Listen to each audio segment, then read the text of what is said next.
কোরআন শরীফ তিলাওয়াত করবেন মধুর কণ্ঠে। সমস্ত হাসরবাসী তেলাওয়াত শুনবেন, মুগ্ধ হবেন। এমন সময় আমার আল্লাহ ডাক দিবেন, আমার বন্ধু কোথায়? তুমি কোরআন পড়ো। এই কোরআনের জন্য তুমি মার খেয়েছ, দান শহীদ করেছ, কোরআনের জন্য জেল কেটেছ, কোরআনের জন্য কষ্ট করেছ। বন্ধুরে, আমার কোরআনের জন্যে দাউদ নবী মার খায় নাই, তুমি মার খাইছ। কথা কয় না? আমার মনে হয় আমরা এখানে যারা উপস্থিত, গত 16 বছরে এমন কোন লোক নাই যারা আঘাত পাই নাই। হ্যাঁ, কথা কত? শুধু নেতৃবৃন্দ জেলে থাকে নাই, আমরা কষ্ট পেয়েছি, সাধারণ পাবলিক দুঃখে দুঃখে কেঁদেছে। নেতৃবৃন্দকে জানাতে চাই, এই সাধারণ পাবলিক রোজা রেখেছে, জুলুমের অবসানের জন্য তাহাজ্জুদ পড়েছে, চোখের পানি ছেড়ে দিয়ে গভীর রাত্রে কেঁদেছে। তাদের সকলের চোখের পানি রব্বুল আলামিন কবুল করে নিয়েছে। আমার ভাইরা, আল্লাহর নবী আল্লাহর ডাকে সাড়া দিয়ে কোরআন শরীফের সূরা ইয়াসিন থেকে তেলাওয়াত শুরু করবেন। সুবহানাল্লাহ। ইয়াসিন হলো কোরআনের দিল, ইয়াসিন হলো কোরআনের কলিজা। সূরা ইয়াসিন পড়ে যারা সকালবেলা ঘর থেকে বের হয়, আল্লাহ রাব্বুল আলামিন তামাম দিন তার বিপদ আপদ থেকে তাকে বাঁচিয়ে দেয়। সূরা ইয়াসিন পড়ে যারা মামলার হাজিরা দিতে যায়, বিচারক তাদের প্রতি খুশি হয়ে তাদেরকে জামিন দিয়ে দেয়। ইউনিভার্সিটির স্টুডেন্টগুলো বিসিএস পরীক্ষা সহ বিভিন্ন চাকরির ইন্টারভিউ যখন দিতে যায়, সূরা ইয়াসিন পড়ে গেলে ইন্টারভিউ ভালো হয়, চাকরি হয়ে যায়।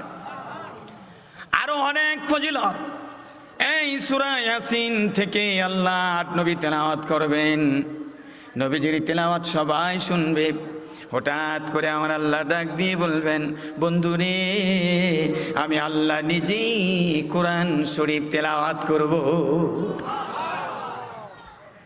আমার ভাইয়ারা, ওই অনুষ্ঠানের ভিতরে দুনিয়ার জমিনে যারা হাফেজ হয়েছে, কোরআন শরীফের হাফেজ, কোরআন মুখস্থ করেছে, কোরআন তেলাওয়াত করেছে, কোরআনের বর্ণিত বিধান মেনেছে, তাদের মা বাবাকে আল্লাহ রাব্বুল আলামিন ওখানে সংবর্ধনা দিবেন, রাজকীয় সম্মাননা দিবেন, জান্নাতি সম্মাননা দিবেন। আল্লাহ নিজের হাতে তাদের মাথায় নূরের তাজ পরিয়ে দিবে। নবীজি বলেন, মান করা আল কুরআন ওয়া আমিলা বিমা ফিহি উলবিসা ওয়ালিদাহু তাজান ইয়াউমাল কিয়ামাহ দুহু আহসানু মিন দুই শামস আও কামা ক্বালা আলাইহিস সালাতু ওয়াস সালাম। আল্লাহর নবী বলেন, কিয়ামতের দিন দুনিয়ার জমিনে যারা হাফেজ হয়েছে, কোরআনের বিধান মেনে চলেছে, তাদের মা বাবার মাথায় আল্লাহ নূরের তাজ পরিয়ে দিবেন। ওই নূরের তাজের আলো হবে সূর্যের আলোর চাইতে আরো বেশি।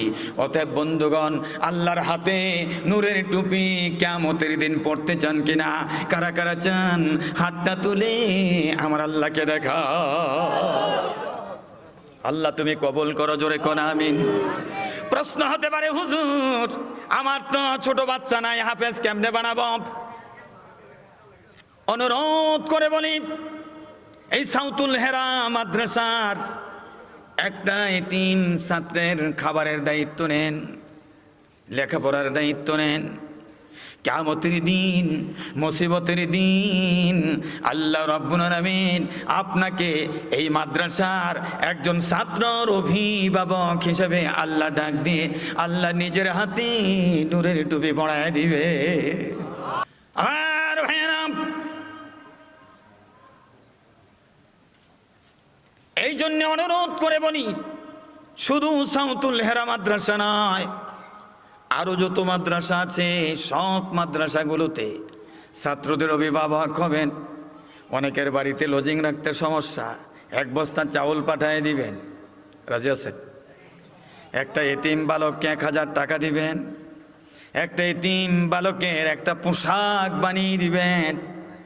এইভাবে যদি এখানে 100 লোক তৈরি হয়ে যায়, 100 ছাত্রর অভিভাবক হয়ে যায়, কিয়ামতের দিন এই লোকগুলোর মাথায় আল্লাহ তাআলা নূরের টুপি পরায় দিবেন।